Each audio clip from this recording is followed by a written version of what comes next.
Everyone, good day, Mr. Jeffrey Laburo, our professor in Management Information System. And I am Rizal Ditas from HMS 1D.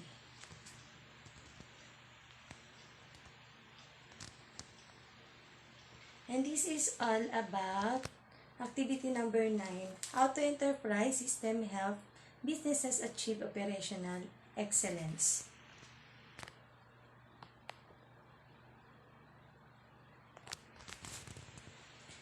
And the first question is, define an enterprise systems and explain how enterprise software works. Ano nga ba ang enterprise system? Ang enterprise system is also called Enterprise Resource Planning o ERP systems. It is a suite of integrated software modules and a common central database. It collects data from many divisions of firm for use in nearly all of firm's internal business activities.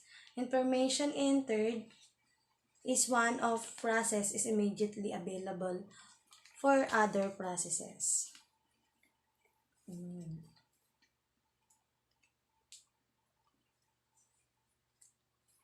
Andito rin yung explanation about sa enterprise software.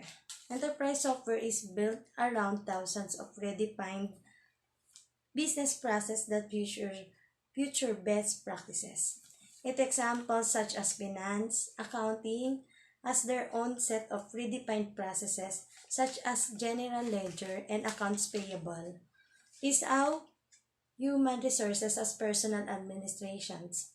To implement the enterprise software, the firm will first select the system or process that they want to use, then map their business processes to the predefined business process in the software. Yung mga firm or company ay may mga kanya-kanyang system. Same din kung ano yung mga department. So, may iba-iba siya. Kung yung accounting or HR, iba yung system na gagamitin nila. Kasi iba rin yung works na ginagawa nila. Yan. Siguro naman, alam na natin yung system. So, ang system ay mahal o kaya, pero mas suitable siya, mas kailangan ng isang business o ng firm para mas ma-establish o maayos ang takbo ng kanilang business o ng isang firm.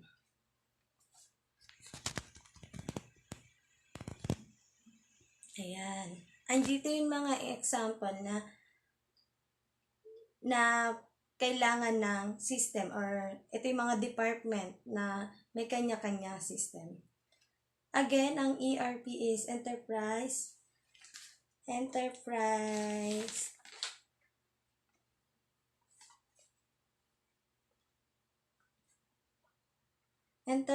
Resource Planning System. Yun yung ERP or Enterprise Systems. Andito yung finance and accounting, human resources, manufacturing, supply chain management, project management, and customer relationship management. So, yun yung mga department ng isang firm.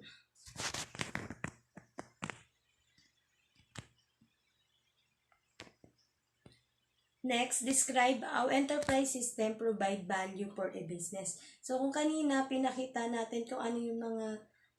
ko kung ano yung mga department ng isang firm o ng isang company. Ngayon, tingnan naman natin kung ano nga ba ang tinutulong o ano yung tinutulong ng isang enterprise system sa isang business o isang firm. Enterprise system provides value a business by both increasing operational efficiency and by providing firm-wide information to help managers make better decisions. Enterprise systems Also, rapid responses to customer requests for informations or products because the system integrates the process within the company. The system helps identify how much a product should be produced. Enterprise system includes analytical tools to evaluate overall organization's performance. Yung isang system, tumutulong siya para magbigay ng decisions or better decisions sa isang company or sa isang manager. Sa mga past na lesson, pinaliwanag yan kung bakit yung system ay nakakatulong sa pagbigay ng decisions. So, bakit nga ba? Halimbawa, may product ka, so may mga feedback na maaaring feedback ng mga bumili sa'yo o ng mga nag-purchase sa'yo. So, doon nakikita mo kung ano yung, halimbawa, sabihin nila na hindi ganun ka-okay yung product mo. So, pwede mong ayusin or pwede mong palawakin pa yung product na. Halimbawa naman, walang product na hindi suit sa kanila. So, maaring gumawa ka ng product na para sa kanila. Enterprise system also rapid responses to customer requests for informations or products. Yun na nga yun sa sinabi ko kanina. So, makikita rin sa system kung available ba yung item na yun or sold out na. So, malaking bagay talaga yung system. Enterprise systems, analytical tools to evaluate overall organization performance. Makikita rin doon kung ano nga bang performance na o ma-evaluate doon kung anong performance ng isang organization. And the third question is, how do supply chain management system coordinate planning, productions, and logistics with supplier? May ibalik ko lang yung kanina, may example din akong binigay. Yan. Isa-isayin ko na lang. Andito yung katulad ng Coca-Cola. They implemented a sub-enterprise system to standardize and coordinate their business decision-making in 200 countries. Without the standardization, there will be no leverage of Coca-Cola's buying power and preventing them to minimize their cost of productions. Apart from that, enterprise systems also enterprise system includes analytical tools, and the system allows senior management to be easily find out at any moment how a particular organizational unit is performing, determine which products are most or less profitable, and calculate costs for the company.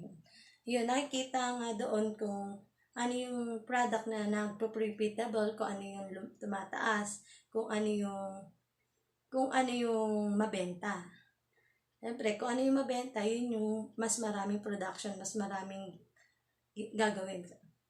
Siyempre, kung hindi mabenta, isa-sold out na lang. Yan. About sa product, papasok na tayo sa supply chain. Ito na yun. How do supply chain management systems coordinate planning, production, and logistics with supplier? Yan. Balik tayo. Yan. Ito na. Define a supply chain and identify each of its component.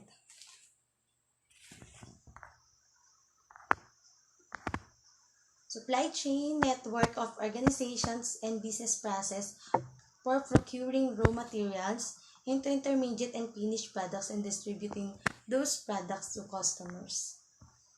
Upstream, suppliers in the process for managing relationships with them. Downstream, organizations and process for distributing and delivering products to the final customer. Internal supply chain process, transforming materials, components, and service their suppliers furnish into finished products or intermediate products for their customers and for managing inventory and materials. Alam naman natin, pag mataas ang supply, ay pag mataas ang demand, mataas ang supply. So, yun. Yung supply chain, nagpa-process ng mga materials upang ma-distribute or maibigay sa customer.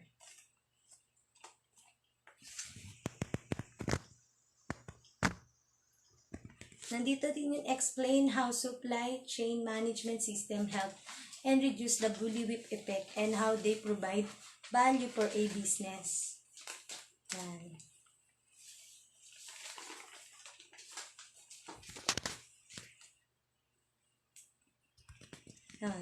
Note, supply chain inefficient waste as much as 25% of companies' operating costs.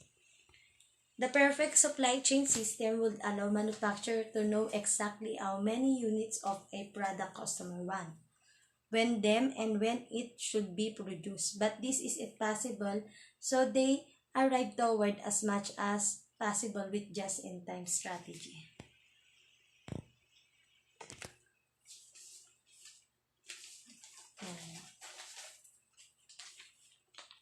Bullwhip effect is information about the demand for a product is distorted as it passes from one entity to the next of the supply chain, which causes excess inventory for suppliers along the supply chain to occur when can be expensive. This effect can be reduced by reducing then uncertainties about demand and supply. To do this, you need to be able to share dynamic information about the inventory levels, schedules, forecasts, and shipments across all the members of the supply chain. This allows them to make better purchasing and scheduling decisions. Ayun nga, pag mataas ang demand, dapat maraming supply. Kasi sayang naman kung mabenta yung product mo tapos wala kang napaprocess na item or ng product. Ito ay maaaring hindi maging okay yung isang firm kung gano'n ang mangyayari. So, kailangan updated sa inventory, even yung mga nasa supply chain na na members.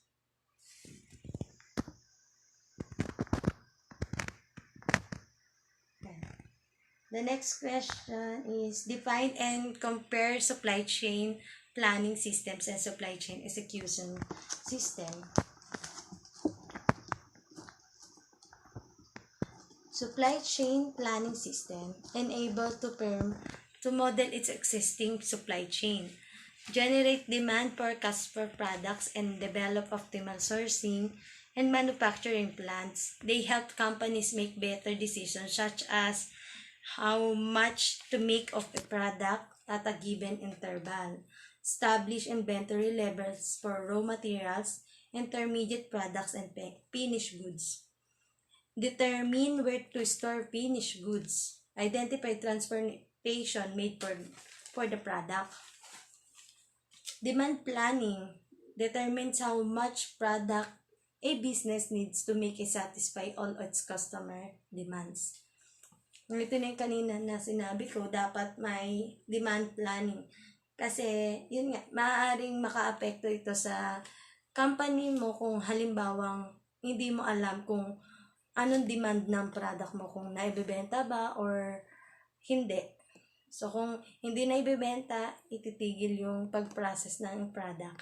Pero kung mabenta, dapat mas mataas yung supply para hindi na naghihintay or kasi maaaring mawala ng gana bumili yung customer kung sila ay maghintay palaging sold out yung product. Supply chain execution system manages the flow of products through distribution centers to warehouse to ensure the products are delivered to the right locations as efficiently as possible. So, sila nagmamanage ng flow ng products. So, sa kanila yung huli. Alam nila kung nasaan yung produkto, kung na i-deliver ba. Yan, doon pumapasok sa system na yun. Sa planning, pa-plan pa lang sila ng paglabas ng produkto, pero pagdating sa execution, nasa kanila na kung paano i-distribute or paano ma-i-deliver ang produkto.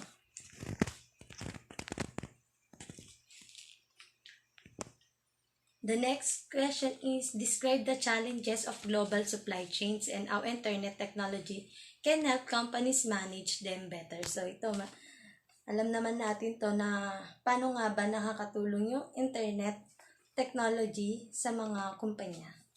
Paano na-manage ng maayos. At kung ano yung challenge ng supply chain, global supply chain.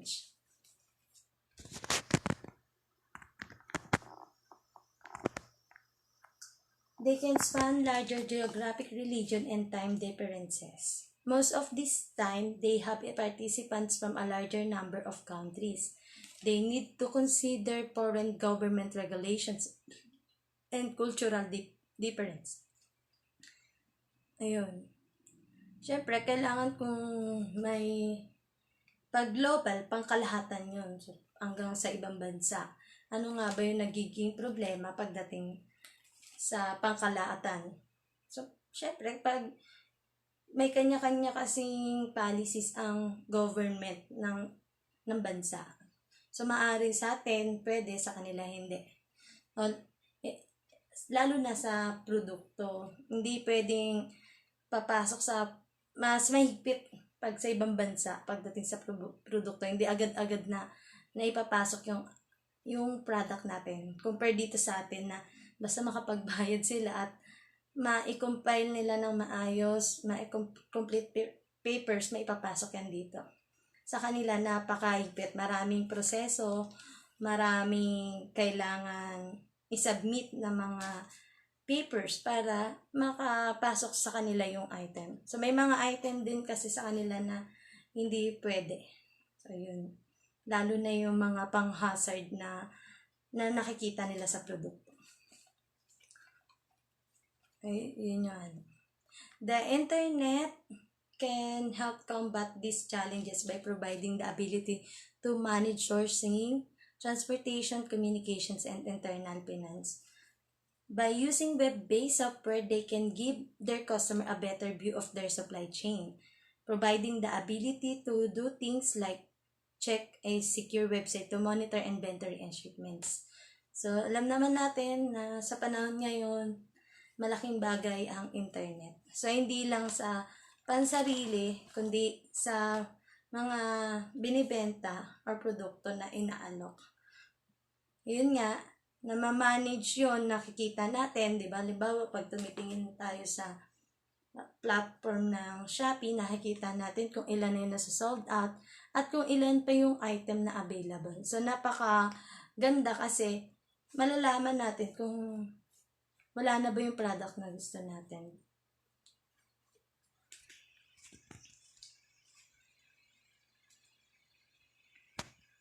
Next is distinguish between a push-based and a pull-based model of supply chain. Supply chain management and explain how contemporary supply chain management systems facilitate a pull-based model. Yan. Ano nga ba yung pull-based model?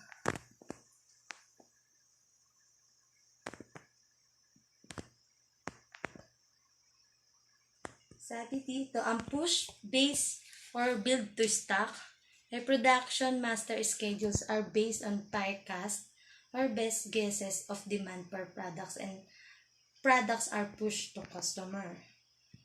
Ang pull-based is demand-driven or build-to-order. Customer orders or purchase trigger events in supply chain. This allow manufacturers to use only actual order demand information to drive their production schedules and procurement of companies of raw materials. Parang ano to, yung made to order yung pull base. Hindi sila maglalabas ng item hangga't hindi naman siya ano nga ba to? Parang hindi siya in order ng customer. Parang ano nga siya, order. Ayan, andito din yung actual order demand information to drive their production schedules and procurement of companies or raw material. Examples, Walmart's replenish system. Internet technologies allow for movement along the supply chains, can move along the supply chain in many different directions,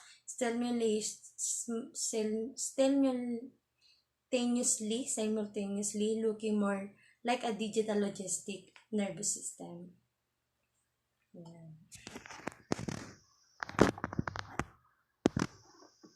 And this is all up, and thank you. And this is all for activity number 9.